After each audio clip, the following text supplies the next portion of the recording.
നമ്മൾ മയോണൈസ് ഇങ്ങനെയുള്ള കാര്യങ്ങളൊക്കെ നമ്മുടെ കുട്ടികൾക്ക് വളരെ ഇഷ്ടമുള്ള കാര്യമാണ്. പക്ഷേ ഇതിൻ്റെയൊക്കെ പ്രശ്നം മിക്കവാറും മയോണൈസുകളെല്ലാം ഉണ്ടാക്കുന്നത് സൺഫ്ലവർ ഓയിലൊക്കെ ഉപയോഗിച്ചിട്ടാണ്. സൺഫ്ലവർ ഓയിൽ ഉപയോഗിക്കുക എന്നതിനർത്ഥം നമ്മുടെ ശരീരത്തിൽ ഒമേഗ 6 വളരെ കൂടുതലാവുക എന്നുള്ളതാണ്. ഒമേഗ 6 ഇത്തരം ഓയിലുകൾ വളരെ കൂടുതലാണ്. അത് നമ്മുടെ ശരീരത്തിന് വളരെ നല്ല രീതിയിൽ ഹാനികരമായിട്ടുള്ള ഒരു കാര്യമാണ് ഒമേഗ 6.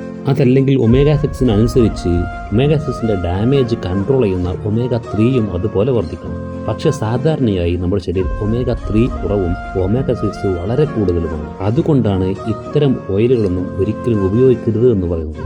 നമ്മുടെ കോശങ്ങളിൽ നീർക്കെട്ടുണ്ടാവുന്നതിന് വേണ്ടിയിട്ട് ഇത്തരം ഒമേഗ 6ൻ്റെ അളവ് കൂടിയാൽ അത് കാരണമാകും. നമ്മൾ ഭക്ഷിക്കുന്ന കാഷ്യൂ നട്ട് പോലും ഒമേഗ 6 വളരെ റിച്ച് ആയിട്ടുള്ള ഒരു ഫുഡാണ്. അതുകൊണ്ടാണ് ഡോക്ടേഴ്സ് എല്ലാം കാഷ്യൂ നട്ട് സജസ്റ്റ് ചെയ്യാതെ അതിനു പകരം ബദാം പോലുള്ള നട്ട്സുകൾ സജസ്റ്റ് ചെയ്യുന്നത്.